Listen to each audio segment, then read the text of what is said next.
Okay, welcome to day 3 of the 7-day Mighty Agent Academy new agent launch. It's basically the 7-day launch, right? You're a new agent. You don't know what you don't know. Maybe you do know some stuff. You just want some review. I just pulled this up from Google, so I wouldn't have to log into all of the private stuff with the brokerage and whatnot. But this is exactly what you'll see if you're in Florida. Now, what I want you to understand is some of the concepts I'm teaching are not going to be, maybe you're not in Florida. It's okay. I'm telling you, 90% of this stuff will apply to whatever contract you're filling out. So here's the thing. When it comes to parties, you're going to put the names, and I like to put everything in caps. You don't have to, but it makes it very clear on who we're talking about. So my name is Michael Reid. My lady friend, do I want to put her name? Okay, I will. I'll put her name. Carly. All right, so let's say her name's Carly Reid because I got real lucky, right? So if I'm making a purchase and sale agreement, sometimes you'll see very often actually is mistakes like this. If I'm representing the buyer, then the buyer's information should go here. So if I'm buying this property and it's two people's names, individuals, they're not buying it as an LLC, you're going to put their name. Now, here's the thing, the mistakes that people will make is they'll want to put and, they'll want to put a comma, they'll want to put a dash, just separate it like that. And then if it's an LLC, they're purchasing under an LLC, you can put it as an LLC. So let's say the seller is home equity, LLC or something. That you'll see that kind of stuff a lot. So we're buying it from Home Equity LLC, or maybe we're buying it from John Smith and Julie Smith, right? So that's what it would look like. Whatever it says is the owner is what you want to look up. Now, a little trick to look up is to actually go to the property appraiser's website. So sometimes that wherever your local county has property data, and this is important because when you look at the listing agreement, or when you look at not the agreement on the MLS, and you're going to make an offer, sometimes you will have where they have one person, but there's actually a second person on the property appraiser's website. So you can reach out to the other agent and go, hey, I see John here, but I do not see Julie. And Julie, it looks like Julie's on the mortgage. Looks like she's on the deed. Should I put both or what? Right. So that's something to think about. Property description. Because it's in Florida, you notice it doesn't have the state. So everything's a little bit different, right? But let's just go 123 Main Street. Okay, maybe this is in Orlando. Okay, something like that. And then the zip code, right? 32835, something like that. And then the property is located in what county? So Orlando's in orange. So property tax ID number. Again, this is on the property appraiser's website, but they're also supposed to put it on the listing on the MLS, so it should show up there. But again, I always love to have it up here. This is a fake. We're just filling this out, right? But you should have all the details pulled up on the property appraiser's website in a separate tab, and just verify and check everything as you go. Assume the listing agent didn't do it right. Make sure. Okay. This is a part that is long, like it's a legal description. And so it'll be like, lot number, lot 7, section 12, whatever it says, you got to put the whole thing. The reason why is some properties might be at 123 Main Street, but when 123 Main Street was first developed, it was on 15 acres, right? And those 15 acres were divided up and into the different lots, right? And so let's just say this is 15. There's a lot 15, and so we're buying the last lot of this section, and the whole thing is being subdivided. So having this legal description of the actual lot number and all the other stuff that goes here is super important, because the address isn't necessarily, this could be a huge property, and then each lot is sold separately. Hopefully, eventually, each lot will have its own address. That might be your other questions, like, well, why doesn't have a different address? Well, sometimes they do, and sometimes they're just not. It's not updated now on the property appraiser's website yet, so you have to know that. So all of this is so long, right? So just assume all of this is filled out, right? This is a long legal description of the property. So there's some stuff here that people often breeze by, but it's important to note that there are certain elements that are in here. I say read your for your local state, your local MLS, that you read your contracts in great detail. Just print it out, highlight the heck out of it. If you don't know what it's saying, I have a legal background, so everything's pretty makes sense to me. But you might just go through and pinpoint exactly what everything is. I'm going to explain this to you though, this contract. But your contract, you really want to take a look at it, okay, and make sure you know what you're talking about. So okay, so unless excluded in 1E or by other terms of this contract, the following items. Okay, so basically you're going to put in here items of the purchase you want to make sure are included. So what you might put here is when your buyer walks in the property, they see this beautiful chandelier when you walk in, and you're like, wow, that is a nice chandelier. And your buyer's like, I love this property. I remember one of my buyers, we went in and she's like, oh, encanta. She was like, encanta, I love this whole thing. And she was like, I love the chandelier and all this stuff, right? And then when the property sold, we come back in and the chandelier was gone. And I never put it in the section right here. So, I should have put entryway chandelier. I don't know how to spell that, but let's say that's how you spell it. Let's pretend. Okay.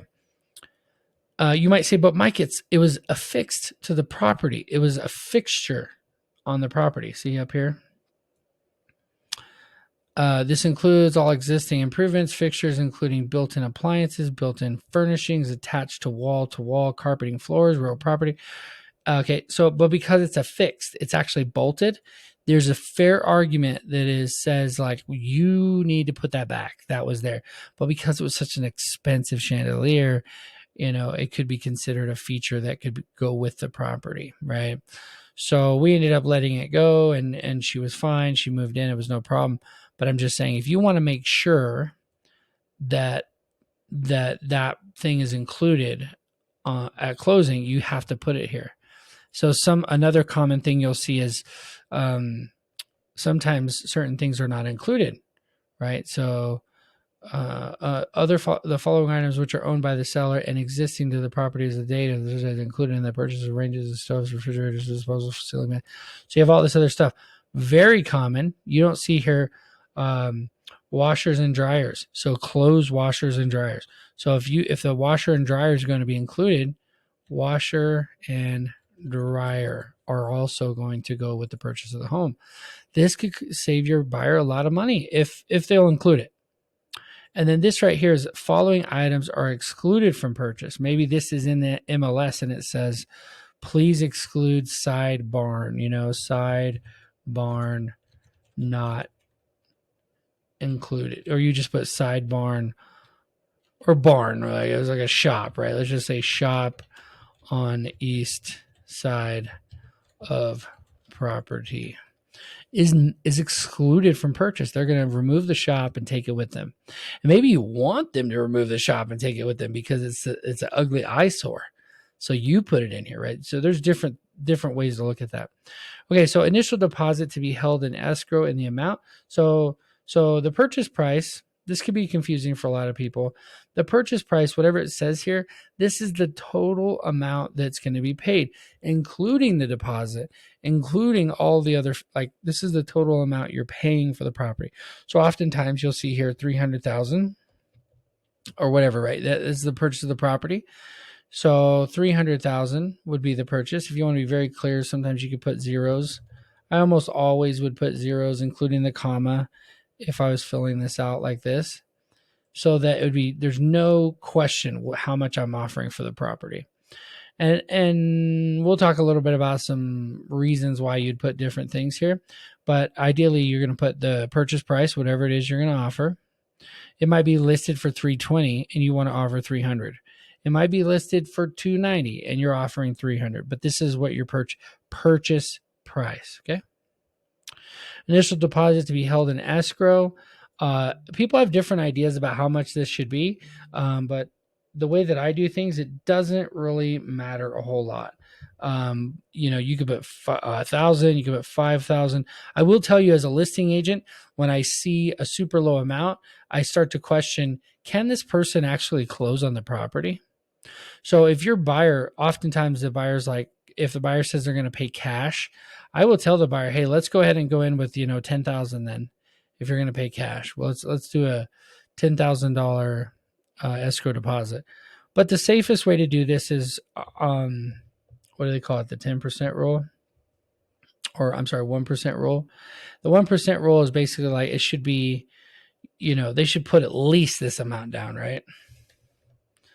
Right. So that's the escrow. So if for some reason they back out past inspection, they're going to lose $3,000. So the seller has some leverage and they have some security and protection in knowing that if the house comes off the market because they accept your offer for 45 days, this money essentially paid for them to be off the market for that time. So you, as a buyer's agent, really are trying to protect this from happening. You don't want to make offers on properties that you don't think are going to close either. That's the other thing. Okay, yeah. So a company's offer. So what you can do is you can say, when is this happening? This $3,000. So I always put here, I check here, and then I say this is going to be made within 3 days. Because if it's Friday, you want to make sure you have Friday, Saturday, and Sunday, and then you'll have it in by Monday if today's Friday, because they won't count today, right? So Saturday, Sunday, and Monday. So no matter what day of the week it is, even if it's Friday or Saturday or Sunday, you'll be able to get it in time to the title company. I have done a company's offer a couple times because the title company, the father of my client was the attorney for the title company. And he's like, we already have money in escrow. And this is one thing a lot of investors will do is they'll keep money in escrow. So there's always this 3,000 or whatever amount they want to say on the contract with the title company, right? Or they own the title company. So they'll say a company's offer, which means as soon as they make the offer, $3,000 is valid. But 99% of the time, especially if you're a real estate agent, not an investor that has your pockets, your hands in the pockets of the title company, then you're going to put some days here, okay? Within 3 days. See here, if left blank, then 3 days after effective date. But I will tell you right now, you should never leave anything blank, because when you leave things blank, you are leaving opportunities open for fraud, right? People can come over here. They could put 1 day. If you left this blank, then the other side, when they fill this out, they could put 1. And if you don't see that they put 1, well, then the offer has expired, and after 1 day, I don't know why they would do that, but anyway, so you have 3 days, then shall be deemed selected. Okay, so if neither box is selected, then option II will be selected, which is this one. So 3 days. Okay. So some people just leave this completely blank, which is crazy to me. So here's your escrow officer. This is where you put your title company. This is why you have to build a good relationship with the title companies as a buyer's agent. And oftentimes people will put their own title company in. But what I want to tell you, I want to caution you about is that listing agents, they're the ones who most often have a really tight relationship with their title company. And on the MLS, it actually tells you which title company to include. So just put whatever they put. Right? It says on the MLS who to put. So put that person's name. So it'll say, Susan Q title. She's been in business for 30 years, right? And, so it's escrow and agent's name. So this might be Susie Q title. And that's the escrow agent information. Okay. So then you put their address. 2200 Title Lane. She owns her property, which is cool, in Orlando, let's say, Florida, right? And then so you put the phone number, you put the email, you put the fax number. It's all pretty basic, right? But this is what they tell you on the MLS, which I'm not bringing up here, which I understand can be confusing for some of you, but every MLS is a little different, so I don't want to do that, right? So you just look on the MLS, and usually you will find this out. If you don't have this information, Well, just start a new email to the listing agent and start listing out your questions. Like maybe I want to know, hey, by the way, what is a washer and dryer included? Because I don't see that. You could end up having a list of questions for them so that you can submit an offer that makes sense. Okay, so additional deposit to be delivered to escrow agent. All right, within so many days. Well, if left by 10 days. So this could be a situation where you're like, well, I want to submit another deposit to them after they do something. Right. This is often what the section people will often use. I never use this. I understand why some people would. I never need to because we already did our escrow deposit. So other financing expressed as a dollar amount percentage. Some people will put percentages here. They'll put a percentage, whatever the loan amount is, like the financing company will do up to 80%, let's say. So they'll put like 80%. I've never understood that though, because we don't know what 80% of the final amount's going to be. So it becomes very confusing. So the best thing you could do is actually put in the actual amount. So what I'll often do is I'll actually come down here to the bottom line. My head's in the way here. Let's see. Time for acceptance of offer. Yeah, so right here. Balance to close, not including buyer's closing costs. Okay, prepaids and prorations. Yeah, because the title company and the financing company, they'll have different fees that they charge. But as far as what's being given to the seller, this is how much is going to be brought to closing. So this is going to be the difference between all of this. So what you would do is, let's see if I get this right. So your financing express dollar amount. Yeah. So you're going to say, okay, so 3,000 off of 300,000 plus they're going to be putting 10% down, which is what, 30,000. So 33,000 away from 300,000, which is 67,000. So it'd be 267. Let's see. Sometimes it'll do the math for you. I'm sorry, that's the financing amount. 267. Okay, yeah, it's not going to do the math for you. Some of them will. Okay, some of them will. All right, so, but we've already figured it out. So, but anyway, so we're going to put here balance to close, 30,000. Okay. So, so does that make sense? We have, we're going to put a 0 here. We never leave anything blank, right? And so right here, we'll put NA, N/A. All this is filled out. Additional deposit delivered. I'm going to NA. Okay. And all this will be filled out with Susie Q's information, right? So, yeah. Balance to close. So this is how much will be left that needs to be paid at closing. Because we figured out, because the title or the financing is only going to pay this amount because they only pay up to 80%, let's say. But they might pay more. Like VA loans, for example, they pay 100% of the purchase price. So you end up getting whatever deposit you put down back at closing, which is pretty cool. So there's a lot of other strategies you can do here, but this is the most basic one. Just make your offer, right? How much you're going to offer. Okay, so time for acceptance of the offer. So this is an opportunity for you to put a little bit of pressure on the listing agent to make a decision. I've never found this to be effective as a listing agent. I mean, as a buyer's agent, I did it a lot. But what I found is by putting a date here, okay, if not signed by the buyer and seller, okay.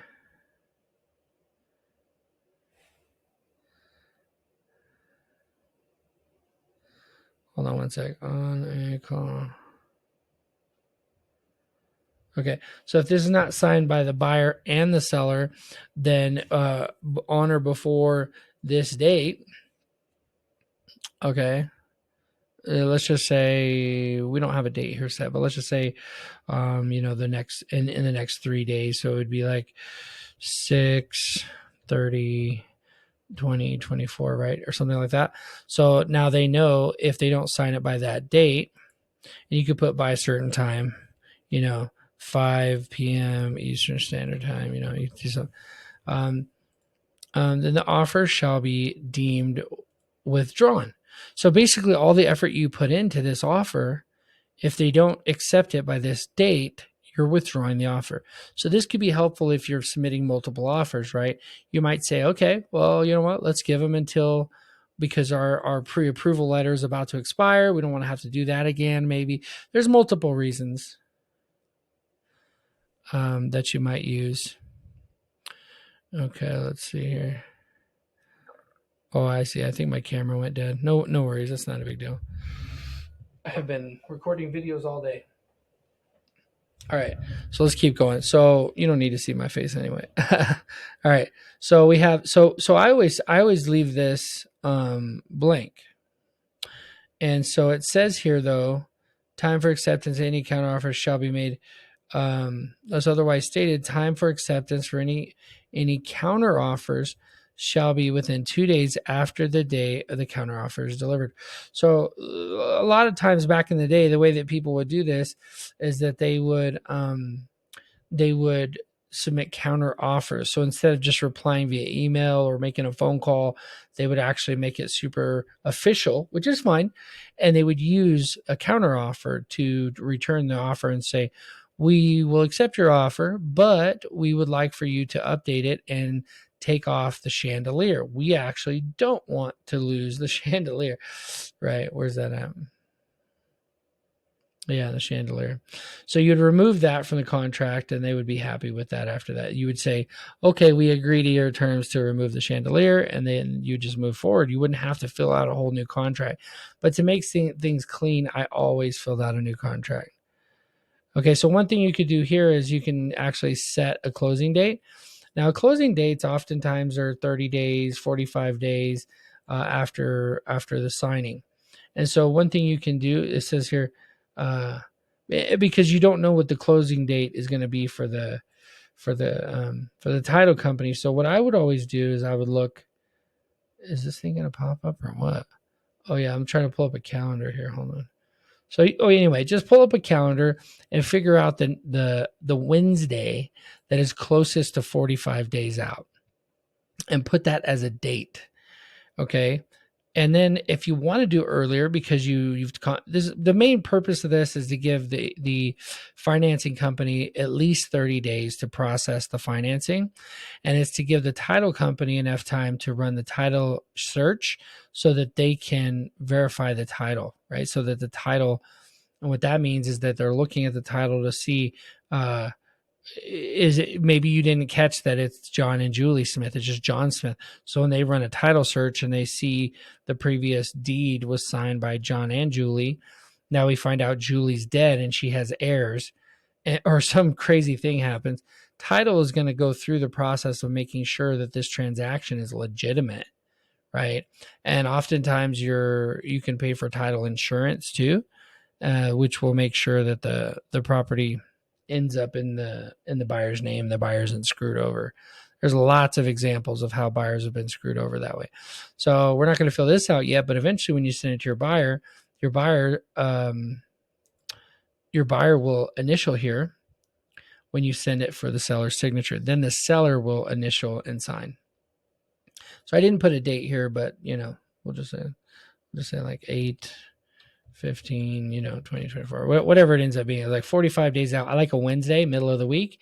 And the reason why a lot of people do Fridays, but then title companies will close earlier on Fridays. And so basically you're just putting yourself under the gun, because what happens is if this is a Friday, let's say, then they're working on it. They're trying to close it on Thursday, right? They're trying to do all the work to get it done because they know they leave early on Friday. And what will happen is sometimes they'll email you and just say, hey, we can't close today. We're not ready. And so your contract essentially is null and void. Like it's essentially a dead contract because you went past the closing date and your buyer didn't perform according to the seller. So if you get a seller that's a real stickler, you can have a lot of problems, See, there's some details here you can read in your local state. Closing shall be extended for such period necessary to satisfy notice requirements not to exceed 7 days. So they may give them another week, but after that, you're running into trouble. Okay, insurance is not covered within. So there's an insurance contingency. You can read about that. It's different in every state. Occupancy and possession. I check if the property is at least.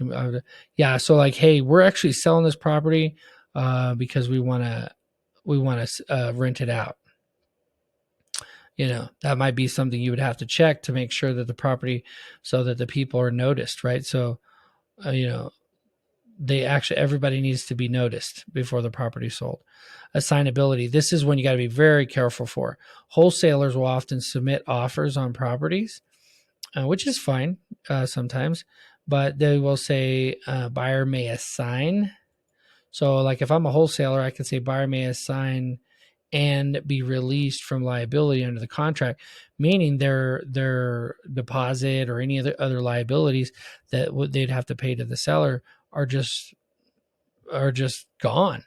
Like they can just assign it to somebody else and not have to worry about it.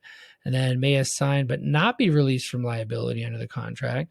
And then of course may not assign. So as a listing agent, you're always looking for this one, may not assign contract. Now, sometimes a buyer will submit it and say buyer may assign, but they are okay sticking with all of the other liabilities under the contract. They just want to be able to assign it to an LLC or to a different, oftentimes it's different LLC because it's an investor, right? So if they check this one and they say, oh no, because we need to assign it. Okay, cool. We'll check the other one because you're not being released from liability under the contract, period, right? So. But as a buyer's agent, you just select this one. That's the most likely you're going to get the most least red flags are going to pop up on the listing agent's radar if you do that. Financing, buyer will pay cash. That's a great one. That's really strong offer. But most likely you're going to see contractors contingent upon buyer receiving a written loan, conventional, FHA or VA, whatever. You can check all of them. Within 30 days, right? So they're going to be able to close or get some type of financing within 30 days. This is why your closing date should be out at least further than 30 days. Okay. Okay,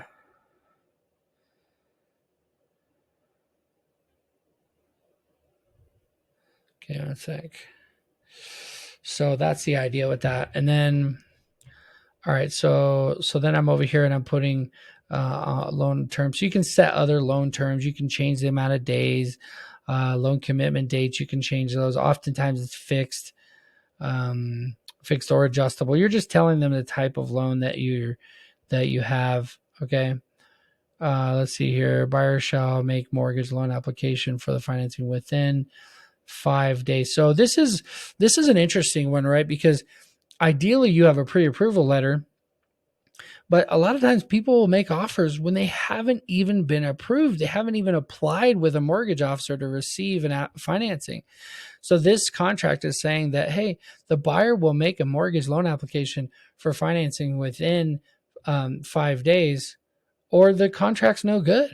And this is great because this is something a lot of people don't understand, but the seller can ask the buyer, hey, I want to see proof that you've submitted a loan application for financing if it's been 6 days or, 5 days, because you don't want to waste your time. You don't want to spin your wheels and waste your time waiting for someone to get financed when they haven't even applied yet. Okay. So there's some other stuff going on in here. Yeah. Loan commitment, some more loan stuff. Okay. Purchase money note. Yep, we're not doing any of those. So again, those are other options that you could select. So A, cash, B, financing, and then there's some other ones here, right? Assumption of existing mortgage, right? And some other stuff. So here is like closing costs, title insurance. You could put in here, these are things to be paid by the seller. Pretty standard that these things are all paid by the seller. But you could also put here, this is where you might enter something that says seller is also going to pay homeowner's insurance or some other kind of thing, right? They could pay some of that. And the same thing goes here. You could put that the buyer is going to pay, something else. That's what they're going to pay. So title evidence, insurance, at least 5 days. So They basically have 5 days before the closing date to say, hey, title is good and we're good to go. Otherwise, again, it's another contingency where it can fall out of contract. Seller shall designate a closing agent. So you could just basically say, who's the person choosing the closing agent here? This is a Miami specific thing, which I've never had to deal with. Yeah. Yep. Okay. Home warranty. This is a very common one back in the day. I've never did this. They taught us that we could do this. There would be some kind of a benefit. At closing, the buyer will pay for a home warranty issued by. But the thing is, the seller's selling the home. Why would they care? So what you would often see is the seller will say, hey, I know I'm selling you the home. I'm actually going to pay for a home warranty to just show you, hey, if anything goes wrong with the fridge or the washer and dryer, the dishwasher, the range, if any of that stuff breaks in the selling process or within the first year, the insurance will actually fix it.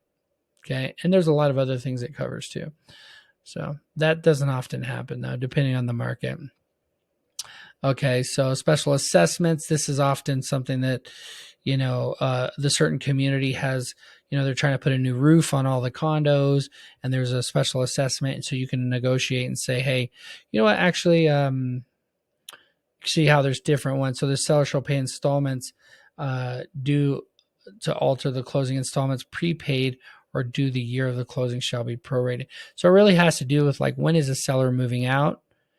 And maybe you want to like screw the seller over a little bit, and not that you should, but I've never done this, but you can say like, hey, I want them all to be paid before closing, but it says if neither option is selected, then A is right. And A is generally the one you should pick. Okay. So disclosures, and they have updated this recently. Yeah, a lot of disclosures. Okay, here you go. This is probably one of the most important parts of the contract. Okay, so 15 days is a good amount of time, but if once your offer is accepted, you have the right to cancel for any reason up to this amount of days. So if I say 15 days though, then in a seller's market, I would say, hey, that's too long. How long does it take you to have your inspector come out and look at the property? Like, let's make it 5 days, right? So if you want to make your offer more competitive and you know that you can get the inspector out there in 5 days and you'll be happy with the property as long as the inspector information comes back good, then you're good, and it's a very competitive offer. But if you put put 20 days because you think you're helping your buyer, you're not. Because the listing agent is like, well, why would you do that? Why do you want to waste so much time? This is also another red flag. If you see this, another red flag for wholesalers. Wholesalers will put like 30 days or something stupid. And what will happen is like they can cancel for any reason. Buyer and seller shall be released of all further obligations under this contract. Buyer shall be responsible for prompt payment for such inspections, for repairs or damage to restoration property resulting in such inspections. Yeah, so basically the buyer's responsible if they break something, during inspections. But other than that, they're completely removed. If buyer timely terminates his contract, the deposit paid shall be returned to the buyer. And because in Florida, the deposit is paid to the title company, the seller has no choice. Like, it's just released as long as it's before this date. So this is a very important. Page 5 is a very important number to look at as a listing agent. And as a buyer's agent, you need to be very competitive. If you put 15 days, it's not really a red flag, but it's like, okay, they could have done better, but it's okay. 10 days is what I would usually put. It's a very safe, conservative amount, gives you a little bit over a week to get an inspector in there to look at it. Okay. Let's see here. A couple other things. Escrow agent. You could read through some of this. It's different for every state. Some legal stuff. Okay. Buyer default, seller default, standards, title company stuff. See, survey. Yeah, survey. Sometimes will need to be done depending on the property. Liens that'll need to be paid at closing by the seller. Time of essence with the contract. It needs to be. It's based on calendar days, not business days. Yeah. There's some very stuff. You want to read through all this. You want to make sure you understand all this. Prorations. Okay, exchange. I'm just trying to show you how to fill this out and submit it and get it accepted. Okay, so addendum additional term. So whatever additional addendums you want to have added to the contract, okay, like let's say you have a homeowners association addendum. Florida has an addendum, an extra document that needs to be filled out for each and every one of these things. If the property is older than 1978, you're going to you have to fill this lead paint disclosure out. It's just a thing you got to do. Drywall. Let's see, what are the most common things here? Okay, if I'm an investor, but I'm also a licensed agent, I have to submit this, letting them know, hey, I have a personal interest in the property and I'm submitting an offer on my own behalf. Let's see here. So if I know the seller's selling it, but they want to be able to stay in it another month, this is how I protect my buyer and saying, hey, we're going to fill this out. And the post-closing occupancy was something that you can have very specific terms on when they're going to move out and stuff. Okay, because you don't want to end up renting to the seller. You want it to be a specific date the seller has to be out after closing. Okay, backup contract. Yeah, there's a lot of different things we could go through in here. FHA financing. FHA and VA require specific forms, additional forms that have to be filled out. And this is like to really make sure the seller understands that their property has to jump through some hoops to pass through this financing. And in a way, it protects your buyer because FHA and VA allow you to be able to back out of a contract, even this stringent contract that Florida has because of financing purposes. It's like to protect the buyer. Appraisal contingency is something like you're like, I'm making this offer, but I honestly feel like your price is a little high. And so you might have to attach an appraisal contingency saying, hey, if your thing comes in at you're saying it's worth 300, I'll offer 300. That's fine. But if for some reason it comes in at 280, we're out, and the contract is void. And because appraisal is like one of the very last things that happens, that the lender sends an appraisal out, you may not find out for 45 days. So it's in the seller's best interest to make sure this stuff is filled out, or that he's pricing the property properly. Administration fee. That's interesting. This is on here. I don't think I can remove it, which is kind of interesting. Maybe because I checked a certain box or something. Interesting. Anyway, this is normally blank, but I do like that it has it here as an example. It's like buyer and seller agrees to pay Realty 3000 Inc. an administration fee in the amount of $195 at closing. That's interesting. So you'll often put this stuff here. If there's any other terms involved here, buyer and seller agree. This is a great example. Buyer and seller agree to pay whatever it is. Buyer and seller agree that the seller will pay $5,000 of their proceeds at closing, period. You don't say why. You just say that because maybe it's covering the AC or it's covering the side of the garage that was dented and ran into with a car. These are situations I actually had, right? So this is the counteroffer stuff I was mentioning earlier. Seller counters buyer's offer to accept it. So I never filled this stuff out. You talk about it via email, and then you just correct the offer, resend it again. Have your buyer sign it again, resend it for signature. Sometimes people won't have their buyer sign until the seller signs. That's a little bit, I don't really like doing that. I don't like to see that as a listing agent either.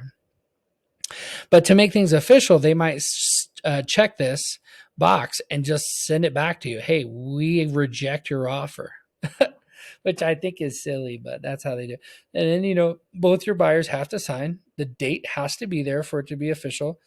And then as a buyer's agent, I always love to put my customer's information here. A lot of times people put their brokerage information here, but the buyer should be able to receive notice as well. And so I think you're supposed to put that. Cooperating sales associate, that's you. And then your broker, whoever the named broker is, would go there. And then whoever the listing agent and the listing agent's broker would go there. What is this, a lead paint disclosure? Oh, no, this is like a thing. Yeah, energy building. Okay. So that's it, you guys. Filling out a contract, you just send it over to them, and you have the best potential offer to be accepted. You're offering full price. There are situations where you can offer less. There are situations where you can do a 0-day inspection. My trick for that, I don't recommend it every time, but if it looks like a really nice house, it's on point, you can schedule a showing and have an inspector. This is why having relationships is so important. You can schedule a showing, call your inspector, see when they're available, and then schedule the showing for that time. Have your inspector show up during the showing because you already saw the pictures online and your buyer loves it. You submit a 0-day inspection, your offer is like guaranteed to them, right? As long as as long as your offer makes sense and stuff, um, it's going to beat out all other offers that are exactly the same. Because if you decide to back out tomorrow, the next day, any day after today, this $3,000 is forfeited to the seller. So your buyer just has to be very sure that that's what they want to do. They're willing to invest, $300 to $500 for the inspector to come during the showing. And if for some reason their offer doesn't get accepted, they lose that $300, right? Because you paid the inspector to come check it out, whether your offer gets accepted or not.